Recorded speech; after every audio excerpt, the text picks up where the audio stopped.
Hey, Hey, how are you? I have so many questions for you. do you really? I do. Okay. Look, people know when I start getting like curious about stuff, I start pulling these questions out and typing them Okay. up. So I just have a lot of questions All because right. your bio, oh my God, you have done so much. I was just like, Some people say I've done the most. I've done too much. not enough if you ask me with all that extensive. Oh my God. Okay. I'm Okay. excited. I'm excited. I'm sorry. I'm I'm sorry. excited too. Okay. So I'm gonna do your intro and then we're gonna get into these questions. All right. All I right. hope I do it justice. You will. All right. Today on Black Girl Tired Book Talk, we are joined by a powerhouse voice in contemporary Black queer fiction, Fredrick L. Smith. Born and raised in Detroit, Fredrick is a graduate of the University of Missouri School of Journalism and Loyola University Chicago. He began his career as a TV anchor reporter before shifting into higher education, student affairs, and eventually fiction writing. A Penn Center Emerging Voice Fellowship finalist, a proud participant in Nirvana Voices of Our Nation's novel seminar, Fredrick is an advocate for social justice, equity, and authentic representation in literature. His works Down for Whatever, Right Side of the Wrong Bed, Play It Forward, and more bring to life characters and stories that highlight Black and Brown LGBTQIA communities with depth, joy, and truth. Fredrick is an author who has always aimed to write for the people he grew up with, middle class, post civil rights, smart, ambitious, often overlooked in mainstream narratives, from influences like Terry McMillan, J. California Cooper, Eric Jerome Dickey, and E. Lynn Harris, to creating his own body of work that now inspires a new generation. Fredrick's journey is a testament to resilience, vision, and cultural representation. Well, I'll be. I didn't know I did all that. I Oh my try when y'all God. I'm come over so here, I happy to try to be give here with y'all you. flowers. I'm so happy to be here with you. Yeah, how did I find, I heard about you. I had always been hearing about you, but then the first show I listened to, and then I had to go through the whole backlog and back catalog was, when you interviewed, the organizers of the Black Romance Book Fest. Mhm. And then I had to go backwards and forward, and then I've pretty much been listening like every time you drop a show. Um, and actually today I was re-listening to the one with Tati Richardson, Mhm. who's always a fave and everything. I love So talking to Tati. yes, I love talking to Tati too. I'm gonna have to get her up here again because there's some more underlying questions I have for her. I Okay, just didn't get to them when we did our first two interviews. But yeah. yeah. All right, so let's get into these questions. What you said that growing up you admired Toni Morrison, Maya Angelou, Richard Wright, which outstanding, James Baldwin, another outstanding, but also long for stories about people like the ones you grew up with. Can you walk us through the moment when you realized your own lived experience could be the story? Yeah, so a lot of those people who you mentioned, like Toni Hmm. Morrison, Richard Wright, and Maya Angelou, of course, we all look at them as Black classics, and they Hmm. are. Hmm. Of course, they were writing at a different era and time, and about people in different generations that might not necessarily be ours. Hmm. So, really great writing, strong literature, and we all bow down to them and everything. Hmm. But then I started like reading stuff, when I was growing up, like people like Terry McMillan and Hmm. Eric Jerome Dickey and Elin Harris. And I was like, oh, wow, you don't just have to write about the civil rights movement, or you don't just have to, aspire to write about, historical things that have happened and fictionalizing that, but that you could also write about everyday people who work in the post office, people who work at the factory, people who are finding love with it, well, with someone who lives 2 blocks down or something Hmm. like that. And so those kind of authors like Elin Harris, Eric Jerome Dickey, Terry McMillan, Hmm. even J. California Cooper has kind of inspired me to think, oh wow, there is a space and a place for writing about current people Hmm. current situations, and that there's a lot of merit to that too. That it all doesn't have to be like us trying to emulate like the Black classics and everything. So Yeah. yeah, and so that was kind of my wake up call to think, okay, if these folks are doing it, then potentially there's opportunity for me to do it too. Okay. I love James Baldwin and I especially love Alice Walker. It, Yes. I can't write in the terms in which they wrote in because those were their lived experience, Yep. but their poetic rhyme to their writing, that beat, that's an amazing gift. It really is. It really is. I mean, and they are writers, and they're definitely people that we should look up to and Yes. aspire to write like. Because I mean, they really study craft and everything. Yes. They came up in that generation of don't even think about querying somebody about your work if you were not 1,000% confident in your Mm. writing ability and knowing that you wrote, strongly and everything. So yeah. Yeah. So, how did journalism in your early career as a TV anchor shape your approach to storytelling compared to when you stepped into fiction? Yeah, that's a great question. So I think journalists and people who think about going into journalism grow up being Mhm. nosy. I grew up being one of them nosy. So first of all, I grew up being one of them nosy kids that like when the adults were in the living room or in the dining room, I Mhm. always had like one ear kind of peeped around the corner, just kind of hearing what the adults are talking about because I wanted to know what was going on and Yes. all the stuff that families don't talk about with kids and everything. So I've always grown up being kind of curious, nosy, wanting to hear about the stories that we weren't Yes. supposed to hear. But then that also stretched into life as a journalist because journalists are always supposed to come in with questions and the whys and the hows Yeah. and trying to get to the meat of the story and everything. But also in my real life I'm also kind of nosy too. I like people watching.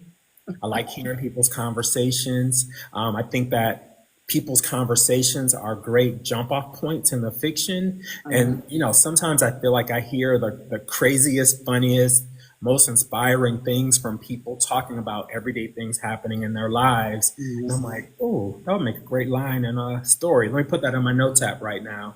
Or, just hearing a situation of two people talking about something in a club or at a restaurant or something. And, just seeing that that could be a jump off point to fiction. And Mhm. so that's kind of how I got started with or got back to my roots in terms of writing fiction. Because in Detroit Public Schools, there was a big investment in us, in terms of creative writing programs, the arts, and things like that. And I was a creative writer back in elementary school through high school. Mhm. But then with journalism kind of got off track and got into real writing. But eventually I got back into fiction because I thought that it was so much more exciting than writing about and hearing about real life things that were happening or having the ability to take real life things that were happening and fictionalizing them and turning them into stories that could entertain and educate people at the same Mhm. time. I like that. You credited Terry McMillan and Elin Harris for showing you it was possible. In Yes. what ways do you see yourself carrying forward their legacy, but also carving out a new lane for yourself? Mhm. That's a great question. So, first of all, I just want to share I have never met them in person other than like, I did have an opportunity to go like a couple book readings and stuff that Hmm. they did.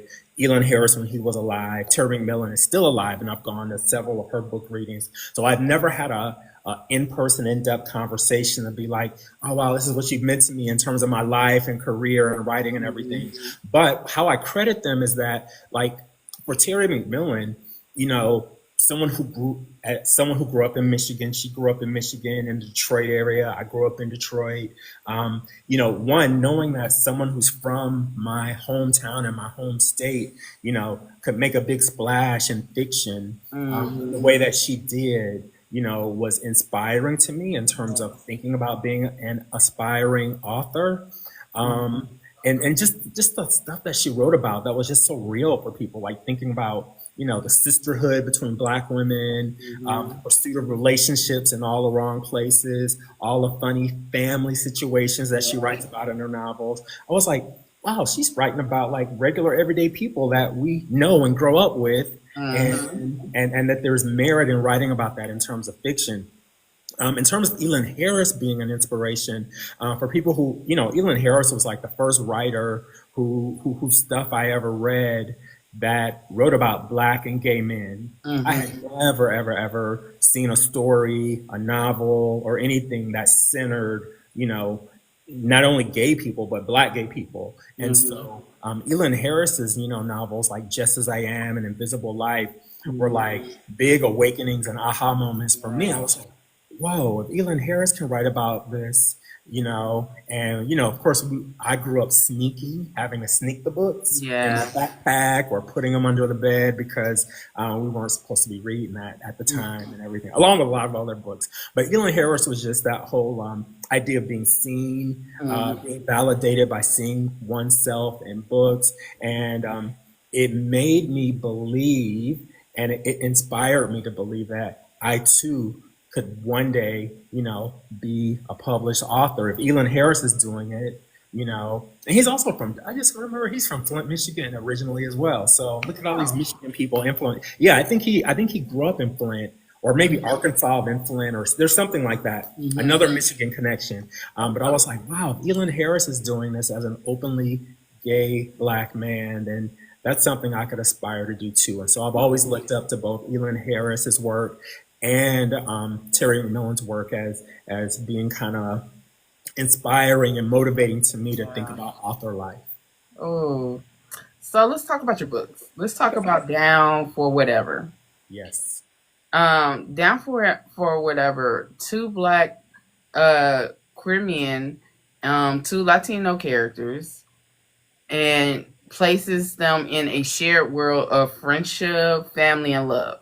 Mhm. How did you balance the authenticity, humor, and social commentary without while ensuring each character had a distinct voice?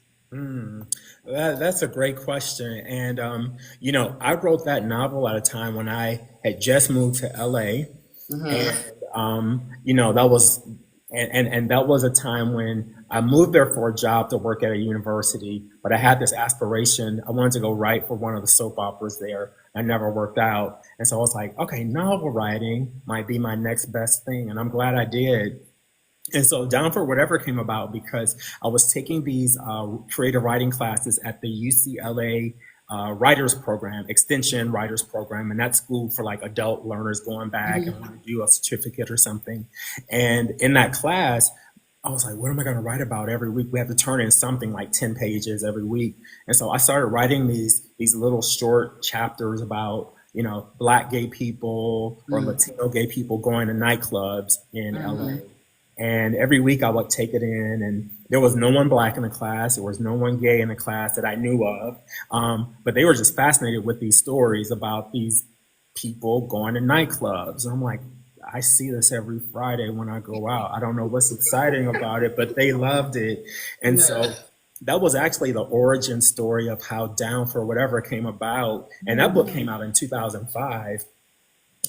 What was interesting about that is that, again, just came from class assignments and everything. But I felt like I you know, uh, portrayed the characters authentically. LA has a really high and heavy Latino population. I had quite a few Latino friends and coworkers and people who I knew in my life, as well as obviously black gay people as well. Mm-hmm. And so I feel like in that novel, Down Forever, even though now it's like 20 years old, I really feel like at the time and now I feel like it's aged well in terms of its authenticity, utilizing language and phrases that were authentic, either at the time. And, Mm-hmm. it's aged. If I forget my rights back, I'll do some updating on it and everything, Yeah. as we all probably would with our books and stuff Yeah. like that. But I really feel like it was a great novel, and when it came out, got a lot of great response from readers from all over the country and from a lot of different ethnicities who really loved it, just for what they feel was its authentic portrayal of being gay and a person of color in Los Angeles, and of course going to nightclubs and everything. So, Mm. The novel is like I read some of your reviews because Uh-huh. I research. I Yes, I research know you do. everything. Oh, I know you do. So the novel was described as a blueprint for the future of black and brown relationships.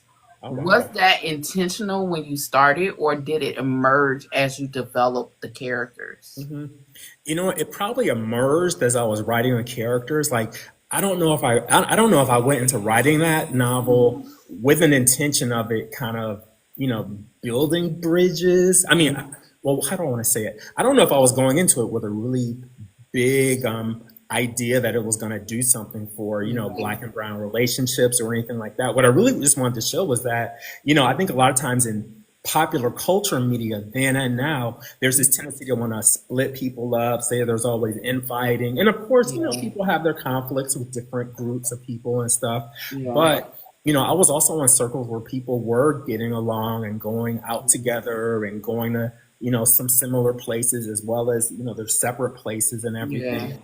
Um, but I think that it did show, at least for a pocket of people, the fact that within LA at that time and even now that there were strong relationships between Black people and Latino people, in the LA area, hmm, both in straight spaces and in gay spaces as hmm, well. And so, wow, that's kind of cool that someone did say they felt yeah, like it was a yeah. blueprint for people getting along with each other.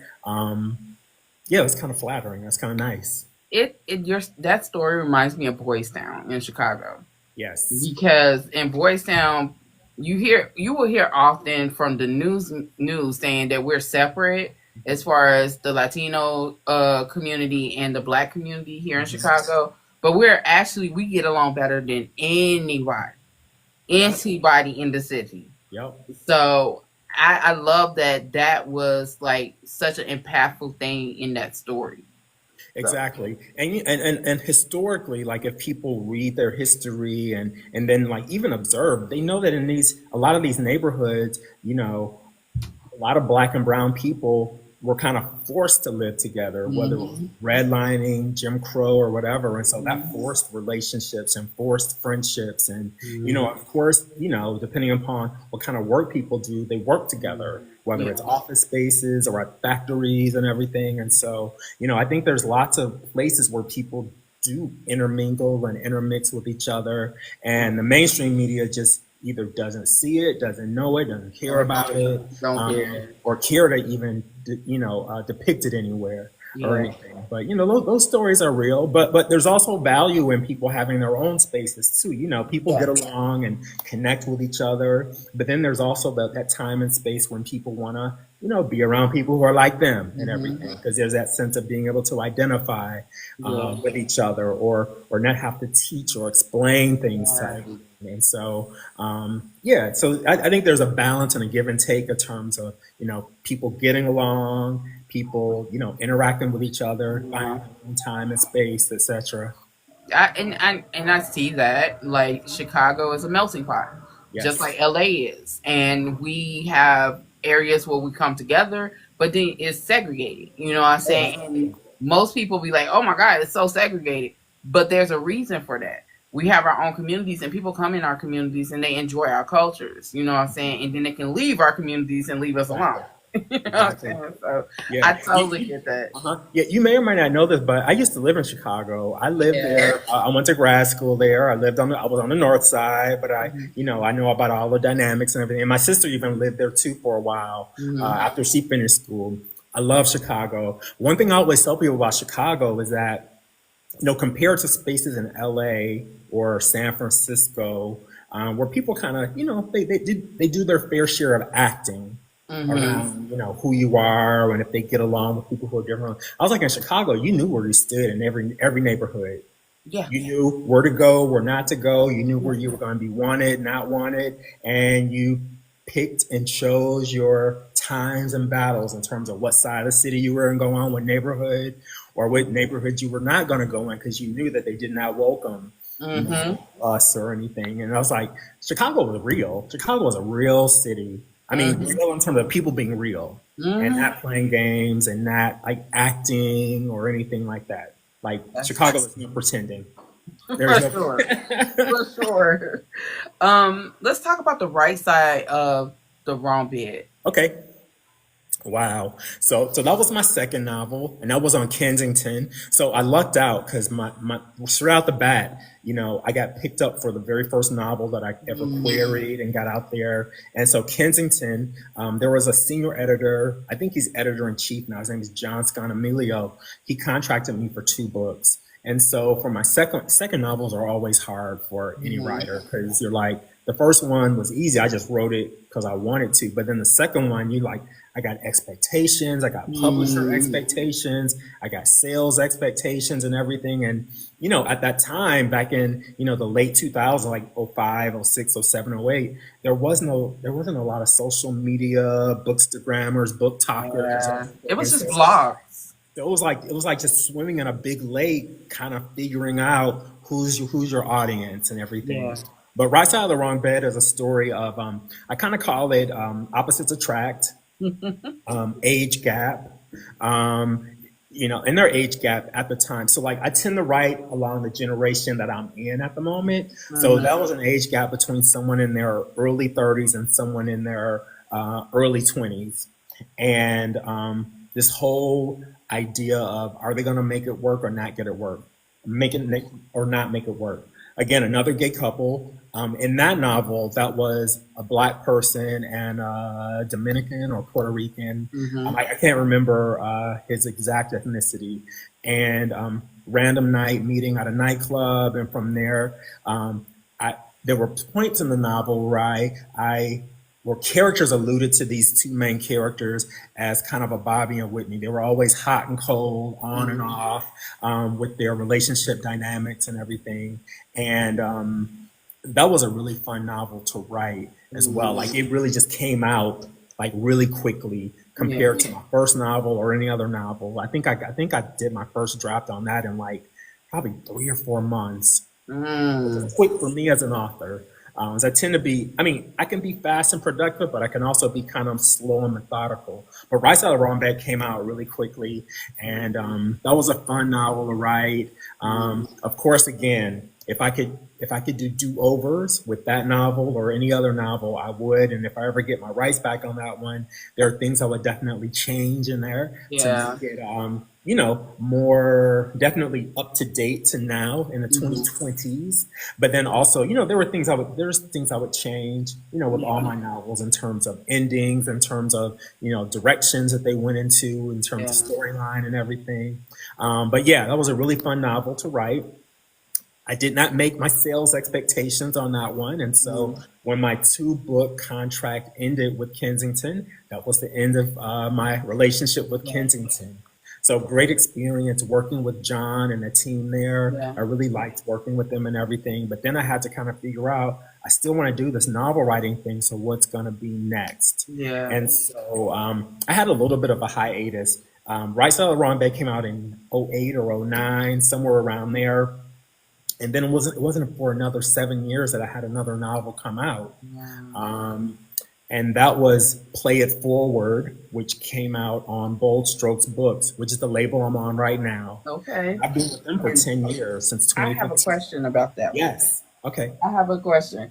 Okay. Play it forward, and okay, right side of the wrong bed, great book, Uh-huh. but play it forward. Queerness meets sports meets hip hop, and two spaces that is often seen as hyper masculine Hmm. and unwelcoming. Exactly. So, what challenges did you face in writing characters like Terrell and Tommy? Uh-huh. And what conversations were you hoping this book would spark? And I have another question after that. But Okay. Okay. Okay. So I've always been curious and fascinated with the acting role that people in Hollywood and specifically mm, Black Hollywood have to play to maintain an image, a public image. And of course, at that time when I wrote that novel, I mean, well, one, how do I want to say it? 2025 now things are a little bit more different. People can be open out, they can be who they are publicly, and they won't get much public backlash for being, who they are in terms of their gender or sexuality.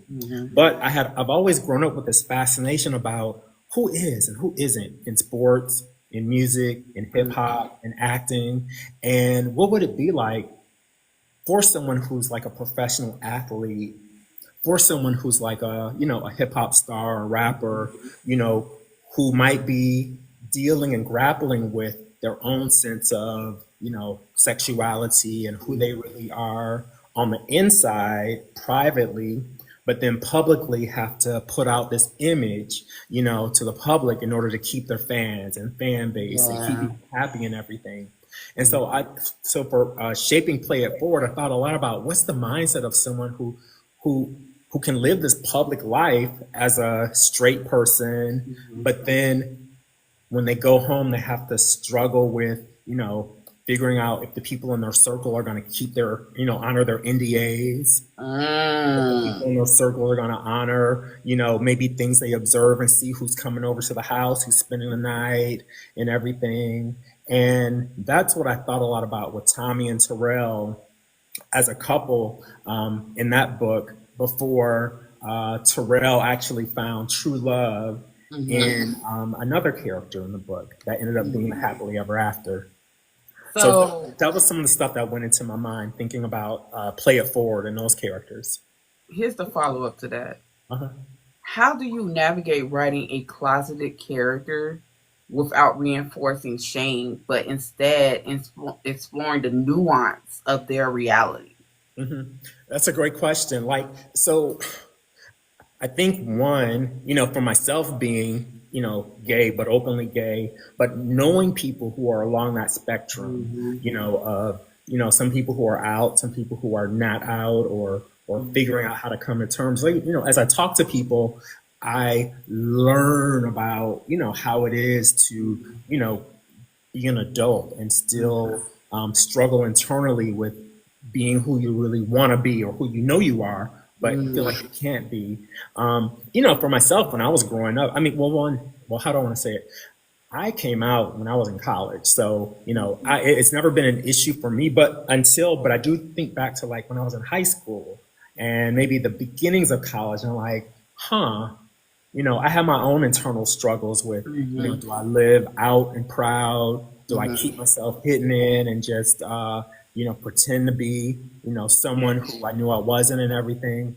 And so Yeah. those are all questions and thoughts and observations that go into my writing process when thinking about writing about someone who, might be stuck, knowing Yeah. who they are, but also knowing that they feel like they're going to be facing some risks if they do decide to be out, live out, and things like that. So, it's kind of a delicate balancing act because I also don't want to write like characters who live dishonestly, Yeah. fully throughout a novel because in a way that's like deceiving readers, and that's also feeding in the stereotypes that people might have about, Yep. some people might think, well, is every man potentially gay because, these characters are living, a life that's not honest. And so I know that not to be the case as well. So, I mean, it's just it's a delicate balancing act that thanks to interviews like this, I can explain it more than, just having someone read a book and just be like, Yeah. is man potentially gay out here or what? I mean, Okay. um, I Yes. mean, if look, I know it's a whole issue with a lot of women saying, "Oh my God, I couldn't date anybody bisexual or whatever." To each his own. Me, I wouldn't give a fuck. Uh-huh. I, I was waiting but for the cuss words to come out, Chicago. I wouldn't give a fuck because at the Yes. end of the day, you love who you love. Are they loving you right now? Yes. That's all that matters. But I cannot tell nobody else how to feel. Those are just my opinions. Yeah, and I think in that case, if someone does disclose or share that they have had relationships with people of the same gender or different ranges of genders, I think it takes radical honesty and some strong communication to Mhm. talk through what challenges Yeah. you, what you're willing to work through, Mhm. and not just automatically close off. You know what I'm saying? I think we also need to get rid of the generational cycles of the stuff that our elders used to do, because a lot of them were closeted and they still are. You know what I'm saying? And so the stuff that they used to tell us that we shouldn't do or can't do, to have a discernment to say that might not be what the fuck I should be doing, because why do I need to follow those rules? This is not the 60s. This is not the 70s. Hell, it ain't the 80s. So why should I suffer because you suffered? You know, I'm in a generation where I should be loud. I'm in a Exactly. generation where I should express myself the way I feel, you know. So I feel like there is this generational um circle Hmm. that unfortunately a lot of young people are in because of their elders. And their elders refuse to see the truth in the matter, because then it makes them have to relive their regrets of Yeah. what they should have did. Yep. Or what they wanted to do. Right. So And again, this is so for people watching now or later. This is not to say that everyone is yeah. grappling with sexuality, but what it is saying for those who are, that they should be given the opportunity to be free and Mm-hmm. be who they are, and Mm-hmm. that if all of us so how do I want to say it? So like if we truly lived a life where we did not judge people and did not go into situations with our own preconceived notions or thoughts or opinions about how we think people should live, Mm-hmm. everyone would be free to be who they are. And it's only when people are free to be who they are that we all can be free. I mean, imagine if everyone walked around and could just be free to be who they are without feeling like they're going to be judged or pushed out the family or pushed out the house or not, you know, allowed to be part of their fraternity or sorority or something like that. Mm-hmm. Like, imagine if we all just lived in a place where everyone were allowed to be themselves, then everyone could be themselves. And that would be kind of a nice space and place to be. But hearing you on that whole, like, I'm really fascinated with this whole idea of, today we call them lavender marriages. And, those are Yeah. arrangements Yeah. that people make where they're like, okay, I know who you are, you know who I am, but we're Yeah. going to live this public, private life and portray this life that we know is not true. I And think I I can only think imagine how that feels to have to I've like I've carry that dishonesty all the I've time. had family members that did that, Okay. but they will never admit to it. You know, Hmm. I've always told the story of when my daughter came out Yeah. queer, Yeah. and she was so afraid because I'm not with her father, Okay. but my husband now. She was afraid because of what her father, her biological father, said. Okay. Basically, you're disowned. I don't want nothing to do with you. How dare you? Yeah. Type deal. We don't have that in our family. Hmm. Whereas myself and my husband now Hmm. was just like, okay, all right, we still love you. What you need us to do? So she Yeah. went and got a booklet that had all the pronouns, that had the intersections, the different titles and stuff to educate us. Hmm. You know, so I like how everything would, so we can understand where she was coming from. Yeah. So now my daughter is freely going to Boys Town and doing Love it. whatever, Uh-huh. because I feel like in the black community, Hmm. our churches are great until they're not.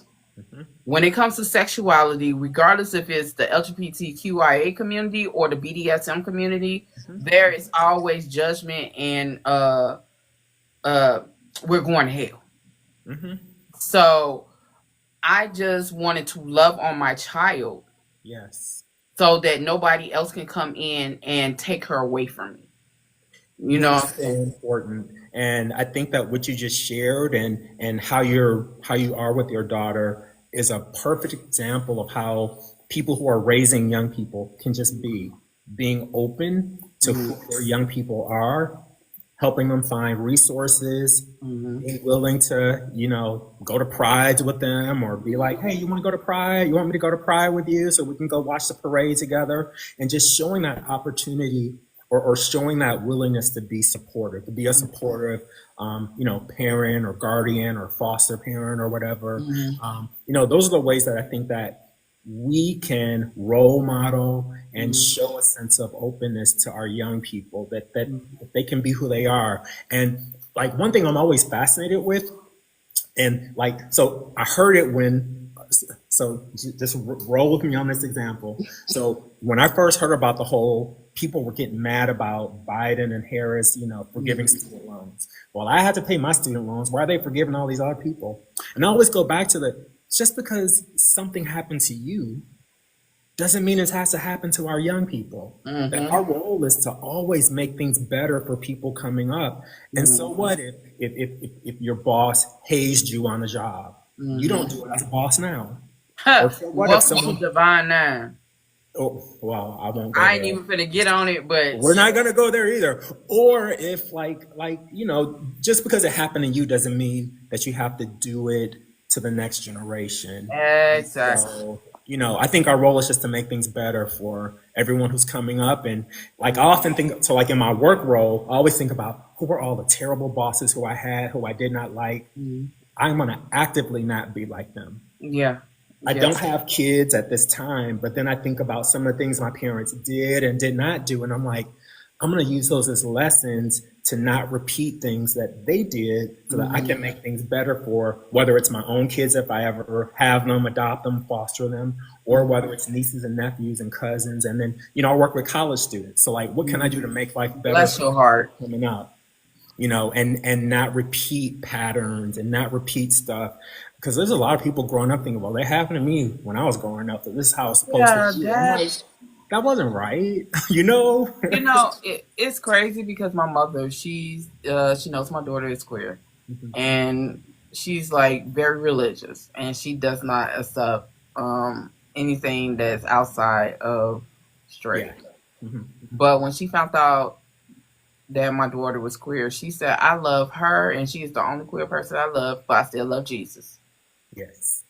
So it even though that was, but you know, my I just feel like it's so many kids that are losing their lives. They're being bullied.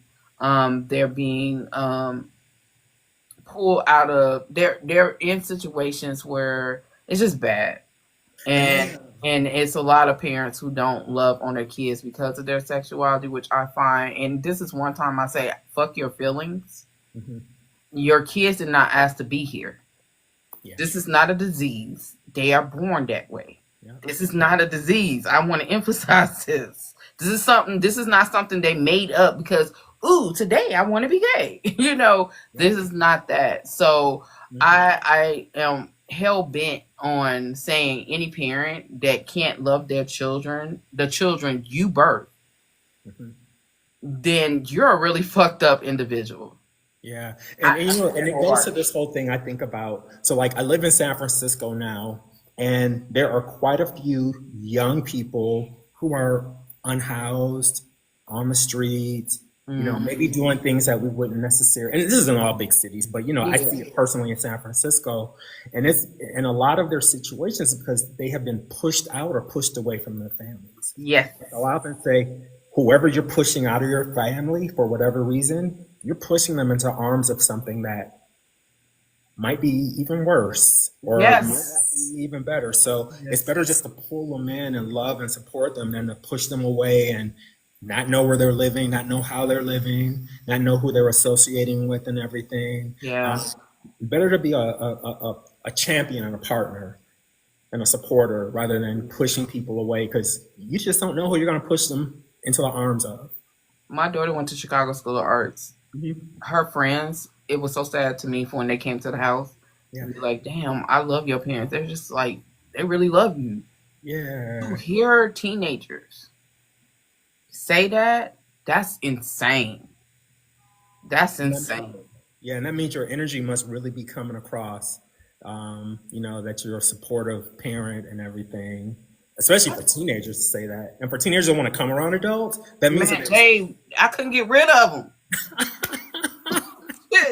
They always wanted to come back. Couldn't get rid of them.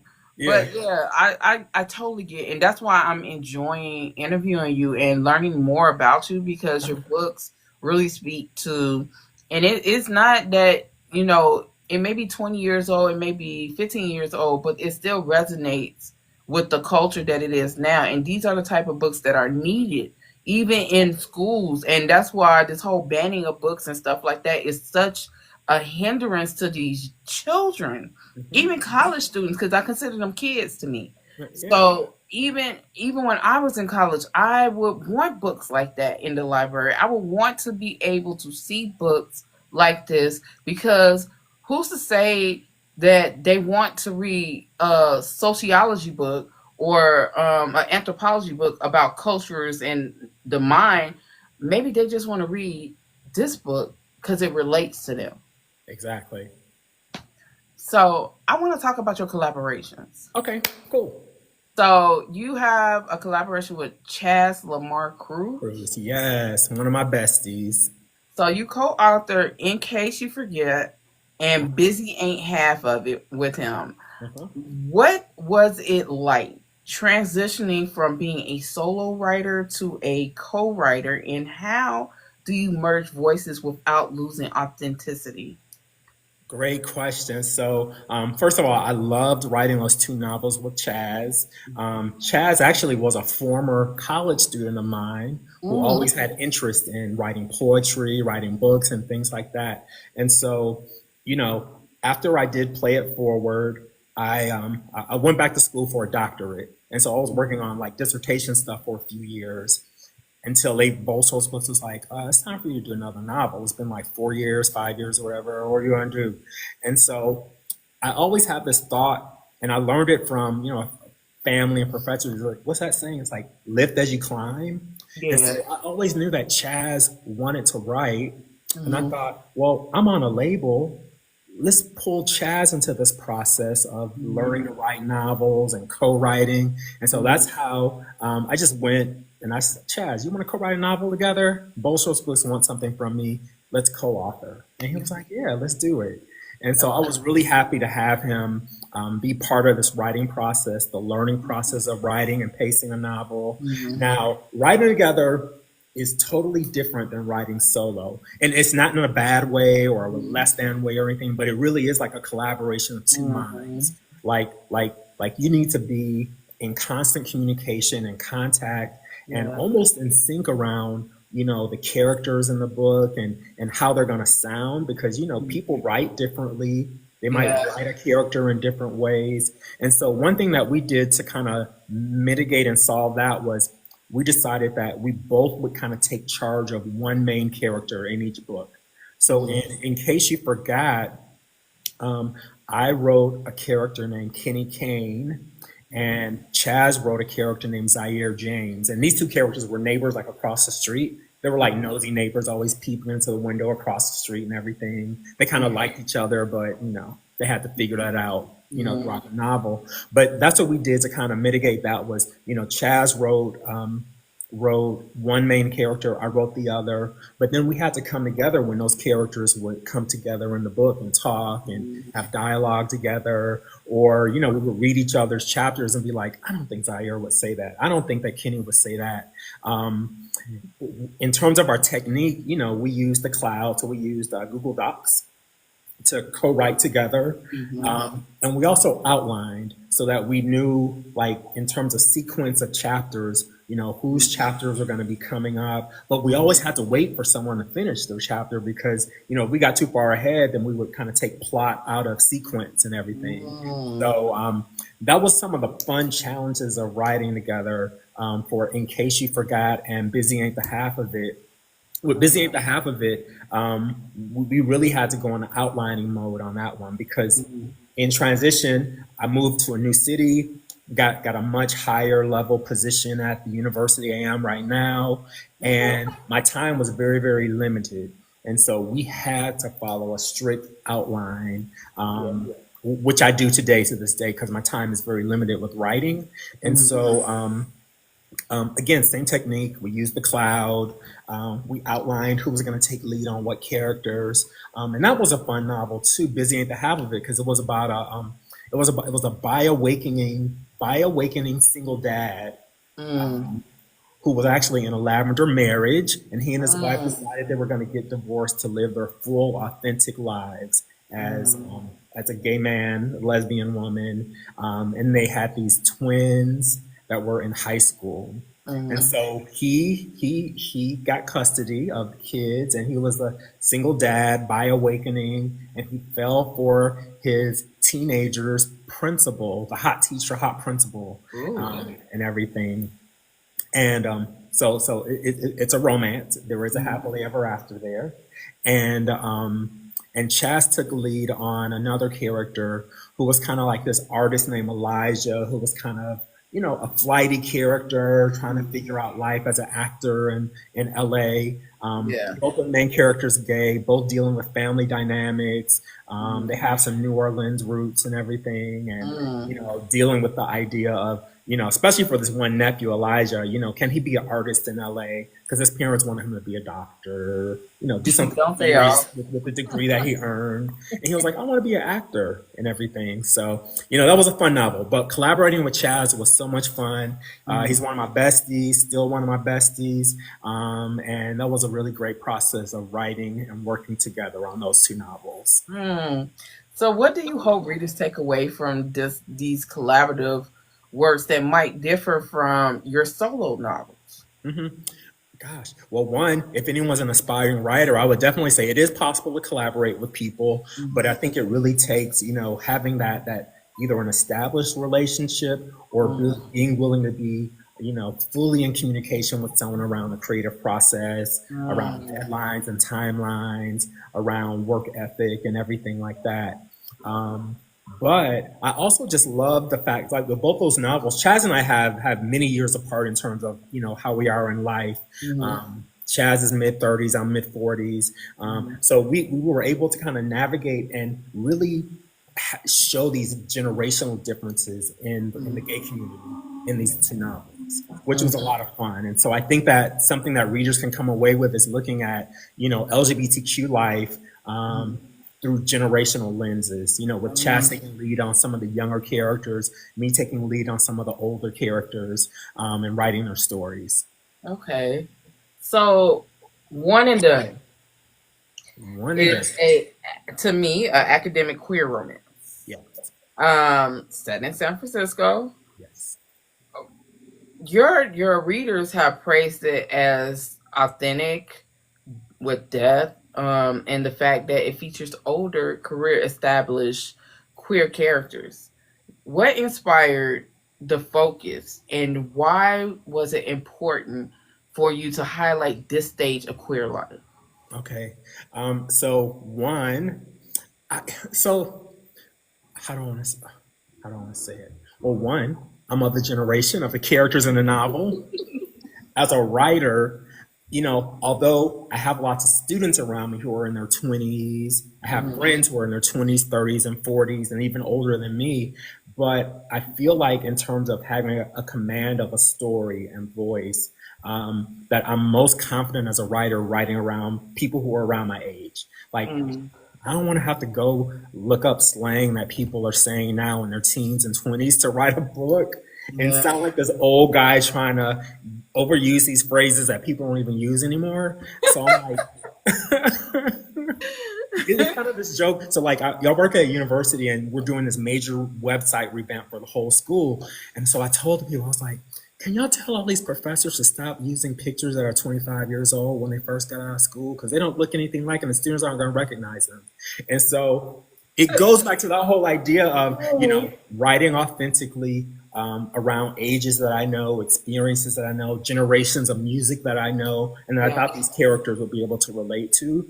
Yeah. Then also for these two characters, Dr. Taylor James and Dustin McMillan, Mhm. I wanted them to have a motivation in the book that, although it was romantic and it's a straight romance novel, follows a Mhm. formula, but I also want them to have some aspirations that were not related to the romance, like Mhm. you know um, for Dr. Taylor James, his aspiration is to be a university president.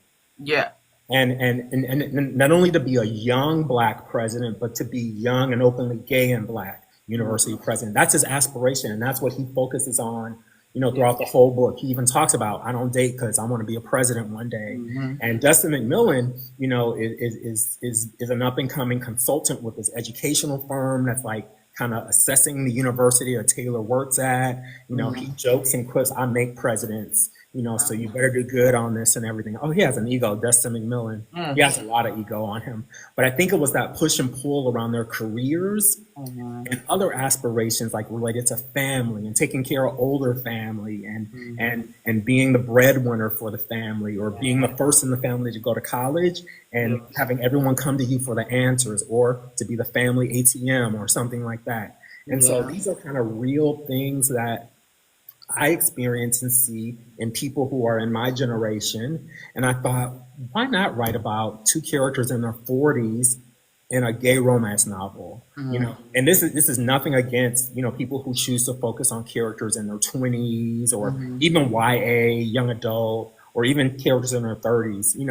Every story matters and is important and can be relatable to everyone. But I was like, let's give a little bit of shine to guys in their 40s who maybe haven't found their one yet. And this whole idea that, love. So like, one thing I think is so funny, and I've talked about it related to One and Done, is we all grow up with this imaginary script in our head. Graduate high school at 17, 18, finish college by 21, maybe get married by 25, have a kid by 28, and a house by 30. And that roadmap doesn't always happen for all of us, that we either thought life was going to be that way, or I think it messes up people psychologically. That's why people got to go to therapy, because they're trying to live a script that is not real for them. Yeah. And so I wanted to have this idea of these two characters being in their 40s and maybe not quite yet have found their true love. And I wanted to be aspirational and inspiration for people to kind of think, wow, maybe I'm not the only one who hasn't found true love yet, but maybe it's still out there. And there's always a chance to find somebody, no matter what age, no matter what you've done in life, no matter what mistakes you've made, there's always still a chance to reinvent and to find someone. Shit, I ain't find nobody until I was in my 30s. The rest of them were just frogs that just happened to leak into my fucking pants. That's all. That's driving the cars. That's all it was. I did a lot of test driving myself, and I still haven't found the one. So, okay. The book also dives into family drama, community, and forbidden aspects of love. Yeah. What was the most challenging emotional layer for you to write in this story? Okay, so for the character of Dustin is this character who has always done a lot of running. Not only figuratively as like a track star in high school and college and everything, but then just because he had not quite come out to himself or to his family, he was always running. So, he was a character who grew up in Oakland, but like he was always, he would never come back home. He moved away. He hopped all around the country because he couldn't quite deal with coming back home and being who he was. And for me, that reflected and resonated a lot of stories I hear about people who feel like they couldn't be themselves in their hometowns or around their families. And so they go to another city to be who they feel like they can be authentically, which is both good for people to find out, but it's also sad that people feel like they can't be themselves around the people who raised them, or the people they went to high school with. And so for Dustin, it was this constant running to new cities, running to new relationships that weren't working. And that hurt his mom a lot. His mom would always talk about, baby, I just want you to move back home. Why can't you move back home and everything? And even though he had characters in the book who are drag queens and kind of, straddle that line in terms of gender presentation and everything, he couldn't quite come home because he wasn't ready to be authentic with his family about his own identity and everything. That connected with me a lot because, again, like I shared, I know people, even sometimes that's a theme in my life of always running somewhere. Either once people get to know who you are and you're like, oh no, they're getting too close, let me go somewhere else now. Or the whole like running away from family because for whatever reason, not feeling like they can be 100% themselves with the people who, raise them and who know them the best and everything. And so there's both a happiness and a sadness that comes with that for me. Yeah. When I think about, wow, like here in San Francisco, almost everyone I meet is a transplant from the Midwest, the South, the East Coast, because they were like, oh, I grew up in a place where I just couldn't be myself. And I think that people, if they really get to know and talk to, LGBTQ people in their lives, they might hear that as a common theme. So that was really salient and emotional for me, especially this one conversation that the character Justin had with his mom. And she was like, can you please just stop running and come on back home? And so, yeah, Yeah. it was going to make me cry. You won't be the first person to ever cry on here. So let's go into talking about traditional publishing Okay. and representation. In traditionally publishing, Black male queer voices are almost like unicorns. And do you feel there is a racial bias in how queer stories are marketed and published when written by Black men? Ooh, how many hours you got here? So, oh my God, this really could be a conference topic because, like me and some of my colleagues, like Julian Winters or Jeffrey Davenport or Chris Oka, we talk about this a lot. And so, there's a couple things. Like one, for me, I don't feel like there's a pressure from my publisher, so I'll speak for myself about writing any or how I depict Black gay characters.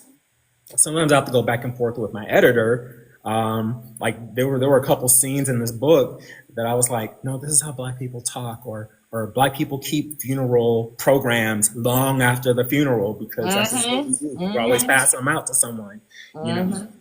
And so I had to explain that to editors. And because we know that in editorial life, it's majority white, majority white women. So sometimes we really have to speak up and advocate for ourselves. It doesn't mean that we're always in conflict, but it does mean we have to speak up and be like, no, that's how Black people will talk. Yeah. That's what Black people would do. And you might not get the context, but I'm sharing it with you so you don't take out these 6 paragraphs. Yeah. So there's that part, that cultural context that sometimes people don't know. But then there's this interesting relationship that I see so Black Booktalk is completely 1,000% supportive of, things that I see other Black gay authors do, myself and everything. There's an interesting relationship with non-Black Booktalk people and reviewers that's just kind of interesting. And like I started to notice it. And so one piece of advice Tati Richardson told me early on in career, she's like, do not go into reader spaces, do not look at reviews. And I don't. But what I do like to do is like when I have read a book and to me it's a 5, I just kind of want to see how it rates. And I'm like, why are Black books, whether it's gay or straight, consistently rated lower than maybe some mediocre books by white authors that, and I'm really fascinated with that. And I'm like, it's not that people intentionally write 1, 2, or 3-star books. It's a lot around cultural context, competency, willing to understand, and the ways in which subtle and unconscious racism and bias plays into someone saying, I just couldn't relate to the characters. And I'm like, why? You can relate to a dragon. You can relate to a vampire. Oh, child. So you can't relate to another human being who happens to maybe be from a different city, have a different ethnicity. And so I think that's really interesting, to look at. I'm trying to keep it PG because I have certain entities watching me, but What did I say? No, not you. Okay, me. okay. I'm trying to keep it together Okay. because there's things I want to say, but I can't say because I have things in motion happening. Yes. So I'm gonna be very conscious and courteous when I say this. Okay, I'm gonna cuss, but I'm gonna be as conscious and courteous as I can. Okay. I feel I feel that white women have co-op black romance and have no idea what they're fucking writing, and they feed into a lot of stereotypes that does not even represent the black male queer community, and I can tell that they don't have sensitivity readers, nor do they know what the fucking black queer male goes through. And this is what I'll say to that. Romance is a big, it's a juicy market. It's a lucrative market. People can make money from it. Mm-hmm. And I think people have discovered that it's a money making segment of the romance genre. Mm-hmm. And so I always like to encourage people to, one, find sensitivity readers, two, do their research, three, ask, do I know any Black people or Latino people to write about them? And where am I getting my information? I think there's a lot of value in this idea of own voices. And I know, like, so I went to this conference this past spring called Queers and Quills, and there was a lot of back and forthing around this idea, pushback on the idea of own voices, and like, and that people can write whatever they want. And I'm like, yes, you have a right to write whatever you want, but you also have a responsibility to do it with cultural care and authenticity and with a sense of real care about the community and not just working through the financial gain or the kind of internal issues. Like we had this really great conversation. We had this roundtable around, the state of romance. And we come to find out in this conversation, it was made up of people of all genders and sexualities. There's a lot of people who turn to writing romance because they are working through their own sense of who they are. And it helps them work out who they are around how they gravitate toward or don't gravitate toward different ways masculinity is presented. Yeah. And it was really interesting hearing people talk about that like writing romance, not for me, but for people who are not Black or male, kind of say, yeah, this is really helping me work through my own issues. And I'm like, in my head, I'm like, great, I'm glad it's helping you. Therapy can help with that as well. Facts. Because I feel like as authors, we have a responsibility to present, like, so I'm not a respectability politics person at all. Like we write the good, the bad, the ugly, but we should pull it together in a way that makes all communities have some sense of dignity and respect and stuff like that, no matter where they fall. Yeah. But I think we just have this responsibility to present people who are not like us in a responsible way. And so that means getting sensitivity readers. That means doing research. That means interviewing people and like listening to the way people talk and don't talk. Thinking through, am I writing what I think is a stereotype or what I don't think is a stereotype, but it really is because I don't know anyone from this community or not.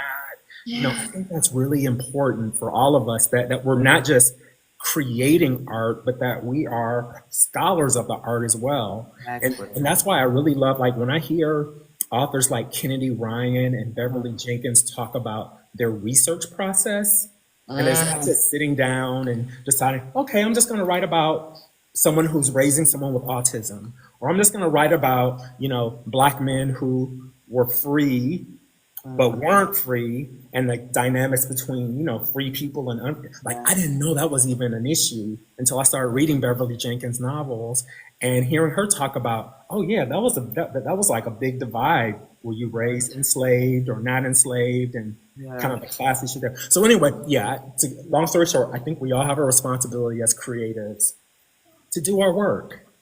I feel like because you were talking about Beverly Jenkins and Kennedy Ryan. There's another author named Joan Vassar. Yes. Joan Vassar, Bittersweet, Sweet Honesty series. She did her research so goddamn well. That's about Black gay people in the 50s, right? Right. And then a polygamous relationship. It's everything that they said we couldn't have, she wrote about it, and she did it justice to the point that you had to question history Mhm. because it's so damn good. And Yes. those are the type of books that I love to read. I am not even a historical fiction type girl, Yeah. but reading her books, whether it's the Black series, whether it's Bittersweet series, I feel like when I read white authors, I'm sorry to say this, Mhm. that y'all don't do y'all research and y'all fill it with a lot of stereotypes. Mhm. Mhm. Having people close to me that are male, queer, representing trans, and all that, and then reading a book by a white author who puts in a black character Yeah. and puts that character in every stereotype known to man Yeah. before even, fixing it, like making, oh, they're gonna find each other, whatever. Mhm. Mhm. It is disingenuous, Mhm. one, and two, is disrespectful. And the problem I have is that a lot of times when you confront a white author about being disingenuous or asking them, do they have sensitivity readers? Their sensitivity reader is a woman. Mm. Someone who might have studied Black history Right. once in their life. It is a woman who is not of color, or it's a woman of color who has no idea what they're talking about. Mhm. Mhm. They never go to a black queer man Mhm. of what they are speaking of. They base everything off of a white queer man's experience. Mhm. And that's not fair. Mhm. And I want to say something funny. Can people cuss on your show? Yes, I Oh, drink. okay.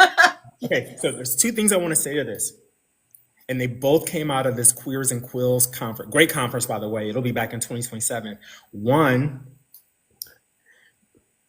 you can tell when someone who is black or not black is writing, like when it comes to a sex scene, Mm-hmm. and if they use the C word or the D word. You can also tell, and we had this conversation around, you can tell if someone is not really immersed in like kind of some of the oppression that queer people still face today, because even though people can be out and are out, but like there's still this thing about the looking over the shoulder, like if you want to hold hands with someone or you want to be intimate with someone, like people are still going to have that going to have that automatic who's around, am I safe, which can sometimes be absent in the stories of people maybe who haven't had that experience. Yep. And those were two things that came up for me. And I was like, that I heard this conference. I was like, wow, this is so true. And again, I think it just goes back to this whole people just got to do their homework. And it's okay to do homework. I mean, that's what a lot of authors do to do their, to do their best work. And Yes. that it's okay to not put out 12 books a year. It's okay Yes. maybe to slow down and maybe do just five if you want to do some research or something. Yeah. Like that's okay. Ah. I know there's so much to say about that. But and Guys, then the other thing that's really interesting, and friends and I talk about this too. Like we talk about how in so first I want to say in black spaces, people come up to our tables, for whether we're LGBTQ or not. They come up to our tables. There's a lot of interest because black people just like reading and mhm. supporting black authors and everything.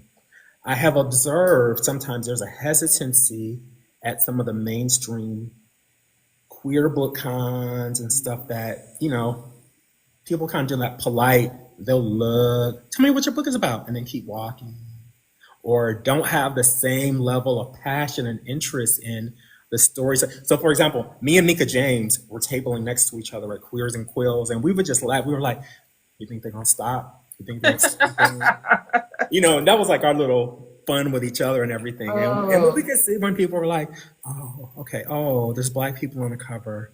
Let me go over to this cis white woman next to them who's writing about queer relationships." And this is not to critique people again, but it's just to say everyone needs to do their homework and everyone needs to think. I think every reader has a responsibility to think through who are they reading, who are they not reading, what's missing from their reading life. are they doing research into who's writing what they're liking and reading? Or is it just kind of auto repeat, an automatic buy online when someone pops something out and everything? So I think we That all have rights and responsibilities as both readers and as consumers and as writers. that falls into my next question. Okay. Do you believe the queer literary space has been co-opted in some ways, and what responsibility do publishers and readers have to prioritize authenticity over market trends? Wow. I wish I could put my mind in the head of publishers around this question. And I mean, I'm gonna cop out and say I don't know exactly, but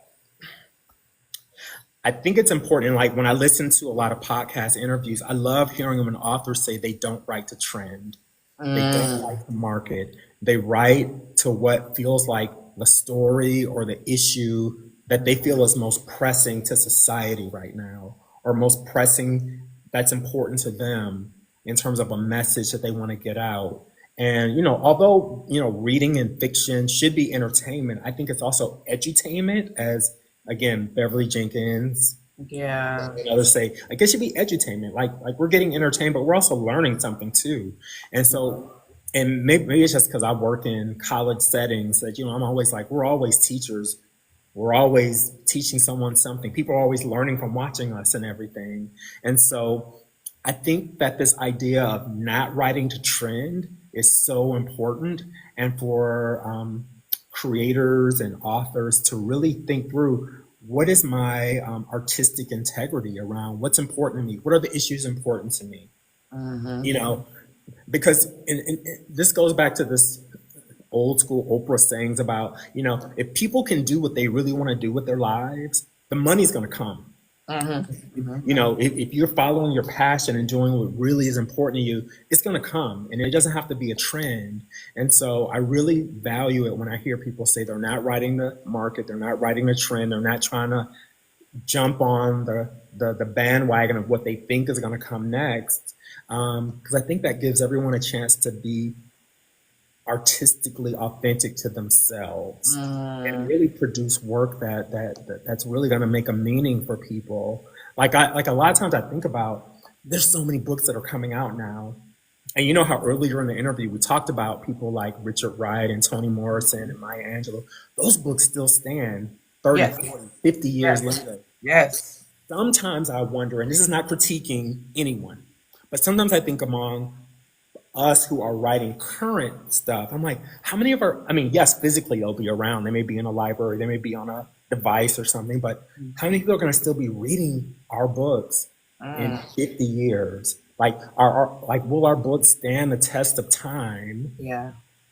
and people come back to them? I even think about like those writers in the 90s that we probably grew up, like Eric Jerome Dickey. People still go back to that and can get a good story out of that. People can still go back to Terry McMillan or B.B. Moore Campbell or, everything like that, and still find those novels to be Mm, fulfilling. So I wonder about that.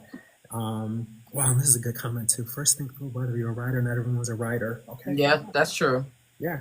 That's true. Yep.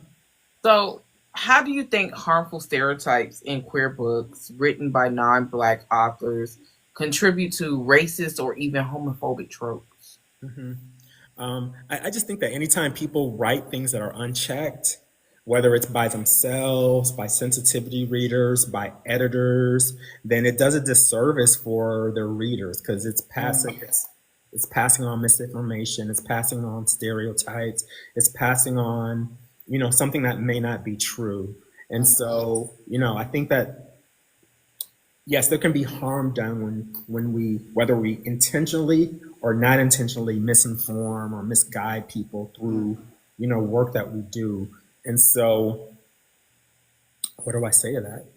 Just mm. try as much as possible to write with some sense of authenticity and responsibility. Yeah. I just think that that's really important. Mm.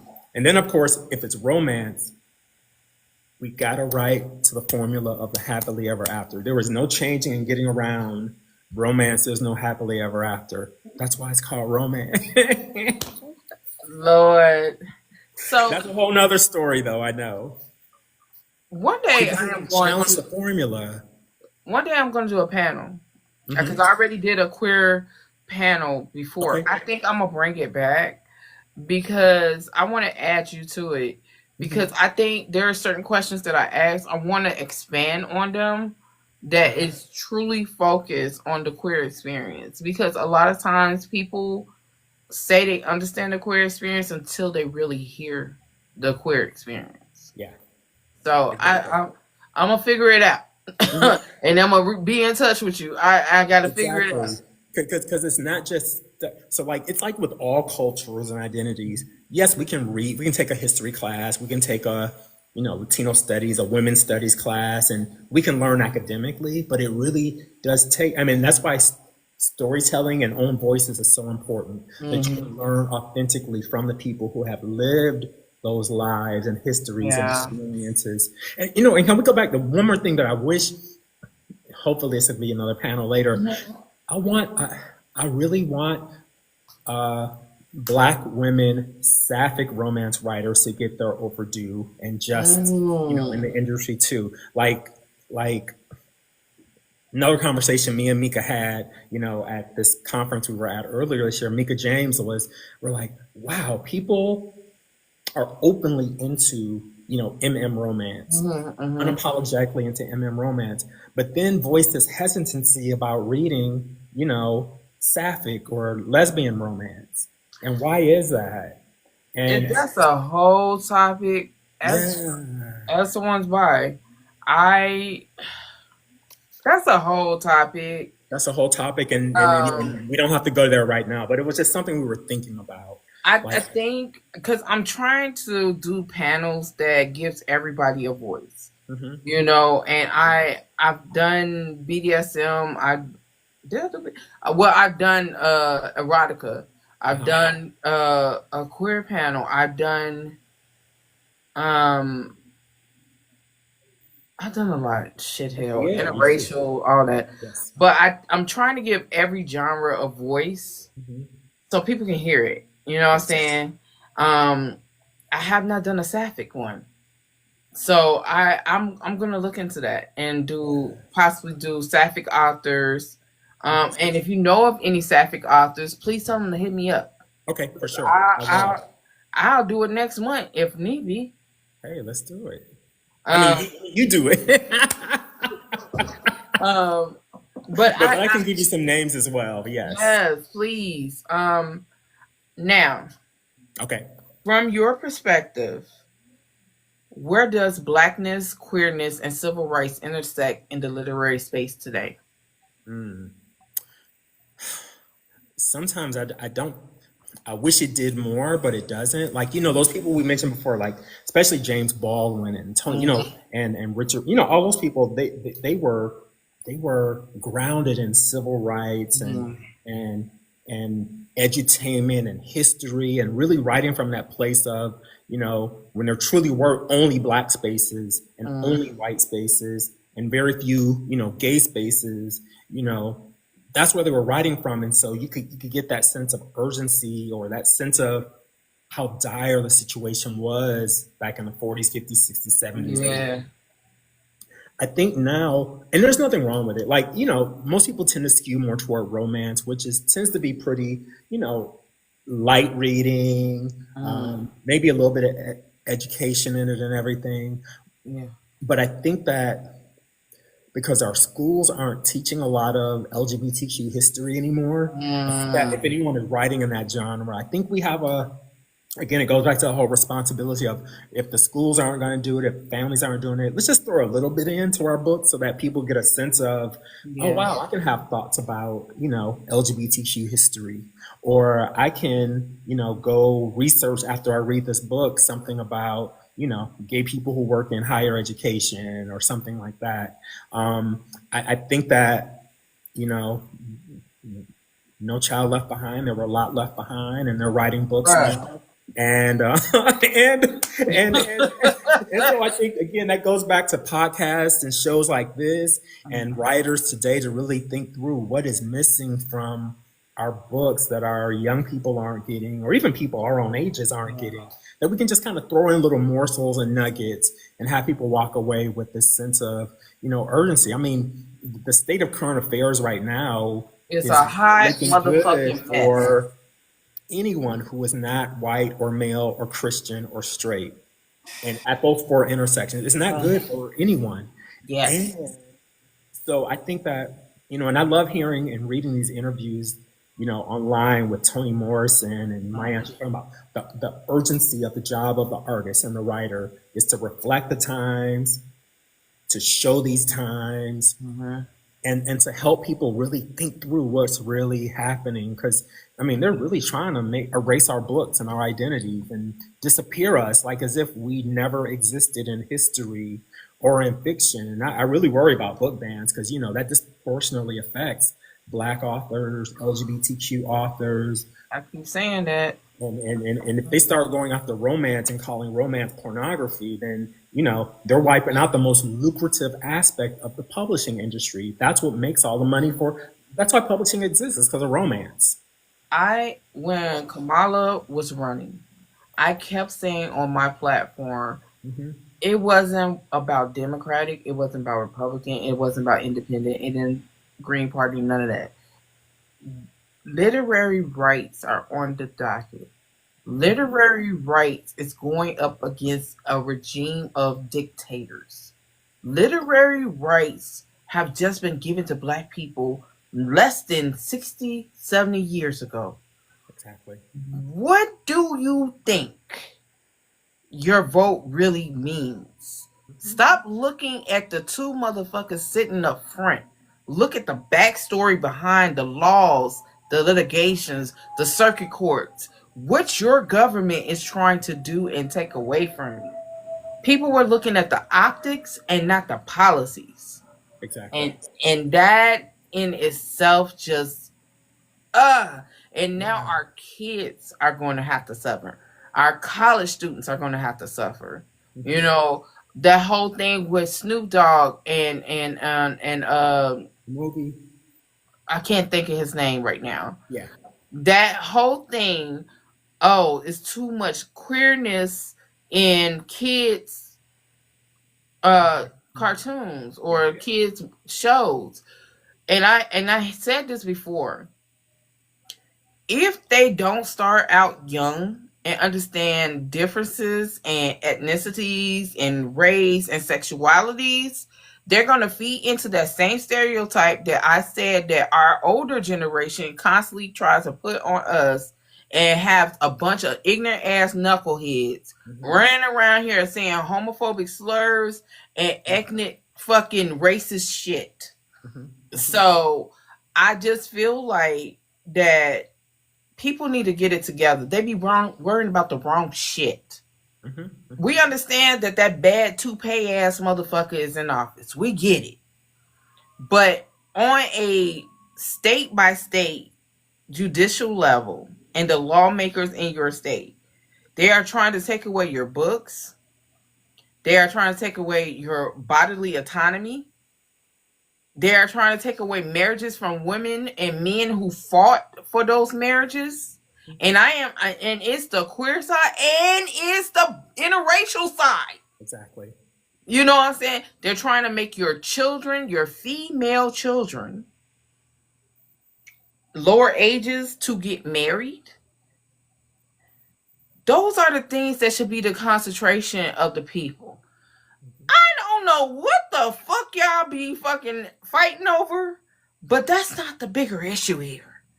Because the same authors we love to see at these book events will not be at these book events because they're going to ban said book events. Hmm. So please think about these things when you make your hot takes. Because some of you bitches, and I do mean bitches, and I stress that with the heartbeat, some of you bitches, male and female, be making these hot takes and take away from the craft that these authors are putting in. And I'm not saying this because I'm writing a book. I'm saying this because I'm an advocate of literacy across the board. Hmm. Y'all take away from these authors And then those of you who are black that only read white authors, I have one thing to say. Shut the fuck up about black business. Shut the fuck up about black business. We don't need to hear your input. And those of you who say I don't vote, shut the fuck up about black business. Those of you who are against LGBTQIA, y'all don't even need to listen to me no more. I am pro everything. So I'm just Yeah. saying. Thank you for that. And, like this all fits into a big picture. So I work in higher education, meaning I work at college campuses and stuff. And we feel there is this war on anti-intellectualism, Mm, making it harder for people to go to college, yes. making it people to access knowledge, Yes. making it more different. I mean, even just like the whole idea of, putting caps on how much people can borrow now for student loans, which is Oh, the way that middle class people get through college because we don't have these thousands of dollars that we can write a check for to a university. And so putting limit, like if we think about all these things, it's really about limiting access because when people don't have access to knowledge, then they can't question, they can't fight back, they can't, share an opinion.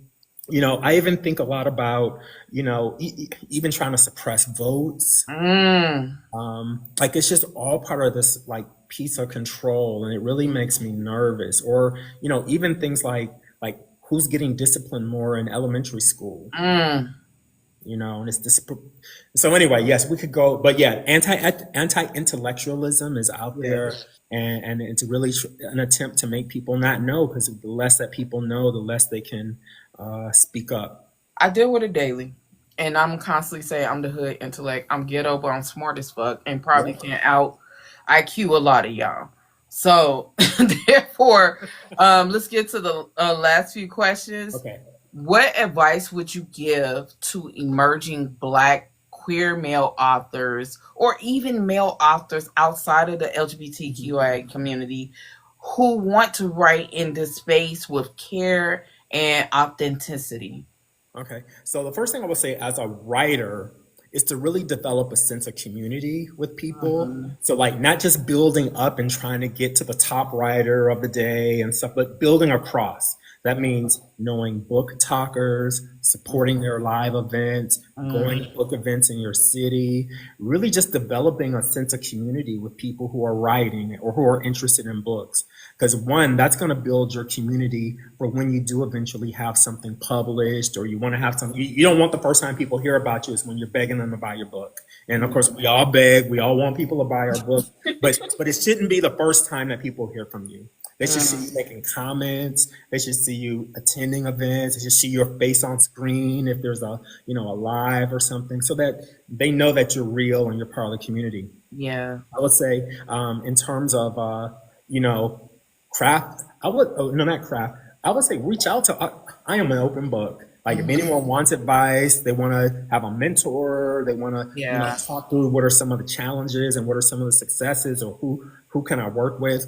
I am happy to sit down and talk with people and email with people and everything. Mm, Because I don't believe in hoarding information or hoarding yeah. opportunities. I think it's important. Again, we all lift as we climb, so it's all of our job to do that.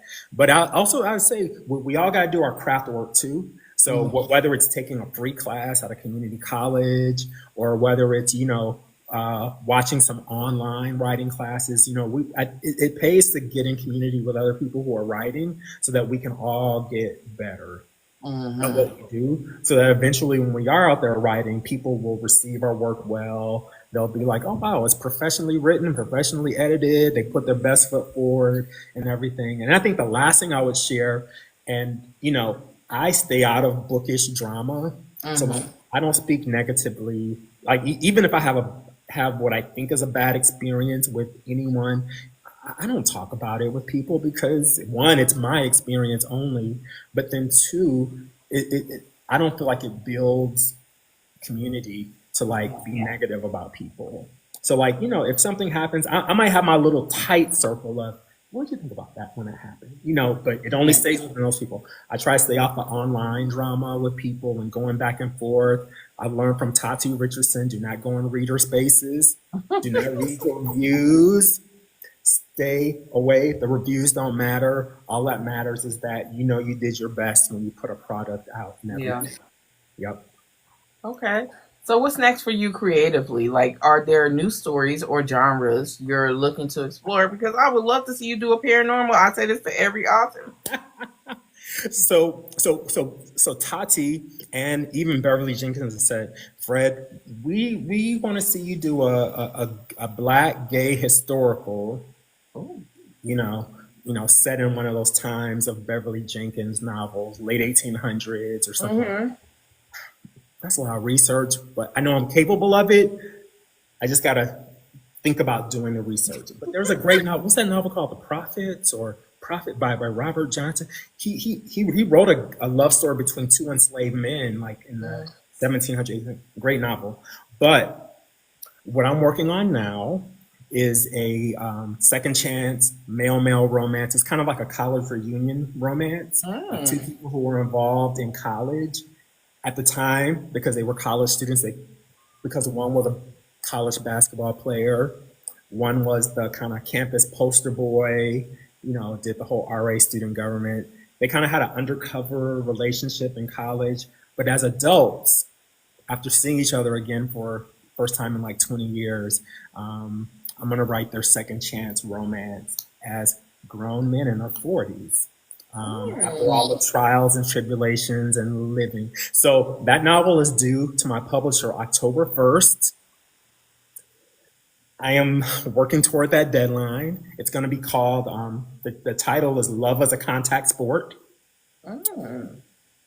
Due to my publisher October 1st, it should be out in June 2026.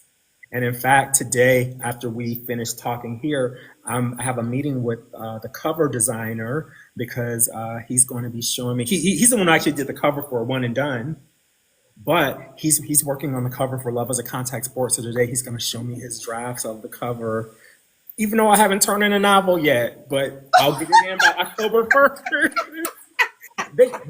Bolsheviks was not playing. They were like, we want the cover design done by September 1st. We want your novel by October 1st because we want it on the calendar for the June releases. Because, there's in Love as a Contact Sport, there's not only Pride Month themes in it, there's also some Juneteenth themes in it too.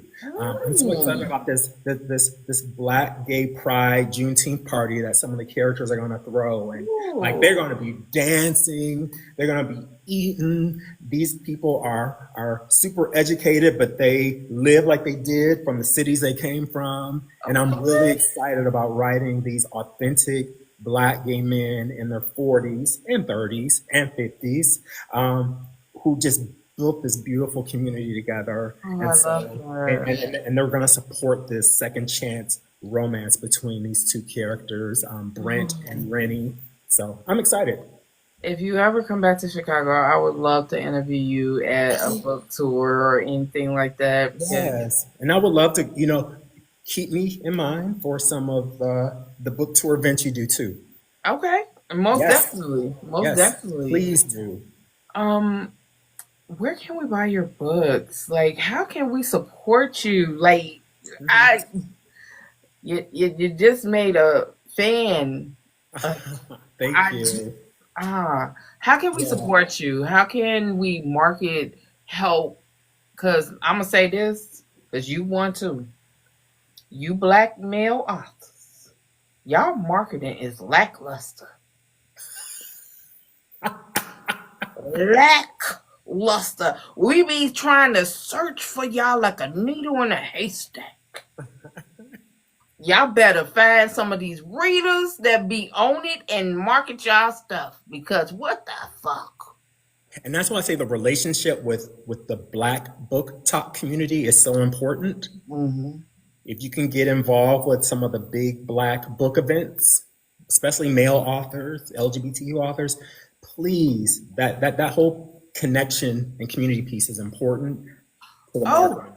oh yes. Booked and Busy. She is a podcaster who has Popio-ish, and she does art teams and street teams for Okay. authors. Yeah. She is in Oakland.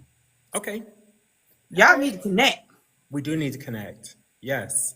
And so, yes, best support for any author, whether it's me or anyone else, Mm-hmm. is to buy the books if you can. Mm-hmm. If you don't have the resources, borrow them from the library or Mm-hmm. request your library to have them in stock because that counts toward author sales as well. Are you on Libby? I am on Libby. Okay. And He so is people on can Libby. borrow any of my books on. They can borrow any of my books on Libby from any library. Okay. All my books are the ones that are in print are on the Bold Strokes Books website. Okay. Okay. Or just Google Fredrick Smith Books or Fredrick Smith One and Done, and you can find me and all my books and everything. I cannot wait till the day I get my rights back on my first two that are out of print because I really want to reintroduce those and everything. Yeah. Yeah. And then the next thing I Um, want to do, and if there's anyone out there watching or knows information, I do want to do a serious website revamp. well, my business partner does websites. Okay, cool. Okay, then we'll Janice. connect afterwards and stuff. Yeah, Yeah. that's one of my goals for my 2026 release is to have a new website. A more, you I'm know. gonna tell you this after this interview. When I start doing the housekeeping, pay attention because I'm about to drop about hella black women with businesses that help authors. Okay, So, cool. but what is your website? What is your social Um, media? Do you have a Facebook group? Do you have a Patreon? I don't have a That's a laugh. Patreon. I don't have a Facebook group, but I do have a Facebook. So everything, my website is fredricklsmith.com. Everything on social media is either it's mostly F Smith 827. 827 stands for my birth date, August Mm-hmm. 27th. I'm a Virgo, it just happened the other day. Um, and Belated birthday. oh, thank you, Virgo power. I'm a Leo, so Okay, okay. my sister's a Leo too. We're just 11 days apart. I mean, 11 days in terms of our date, not our years. Yeah. And yeah, and yeah, but I'm active on Blue Sky, on Threads, on Instagram, TikTok. Mhm. I'm just now learning TikTok, and I realize I gotta learn more about TikTok and being more engaging on Yes. TikTok because Yes. I am realizing someone was like, Fred, it's not about like posting every day, but it's just about posting consistently. That part. And I'm like, consistency is a thing, and I don't always have the time. So sometimes I think maybe I need an intern or maybe someone who I could just kind of have who will get. So I know you got connections. We will talk. But yes, my goals are my TikTok presence, updating my website, and then most importantly, I got to finish this manuscript. I got to get these 65,000 words done by October 1st. I'm halfway there, more than halfway there. So I will do it. But, I want time to still be able to make it the Mm, best story. But that's what the editing process is about, having yes. multiple eyes on work. So, Yeah. it's going to be ready for June 2026. Where can But readers meet but you people at? can get one and done right now. I call it my Black queer higher ed Bay Area romance novel, Yeah. and with the characters in their 40s, and so yeah. We love an older relationship, okay? Because we some old ass bitches, okay? We like the older I like older relationship. relationships too, and Shit. We like young relationships, but shit, we tired. We need shit that is our age. Hell. yes, and people who have lived, who have been through it, who have not fallen apart because of life's drama, because that shows some resiliency. That shows, that they've survived some stuff, and so they're probably ready. You know. Mm. So, where can Yes. readers meet you? Like, where are you signing expos and festivals on your calendar? Okay. On my calendar, Black Book Bash is coming up in October in Jacksonville, Florida. I'll be at the Black Romance Book Festival. I will meet Um, you there. okay, yay! And then I will slowly but surely start getting my 2026 calendar in place for the release for June 2026. Mm. Um, So those are a couple places I'll be, but I will let everyone out there know I'm open to doing online stuff at any point.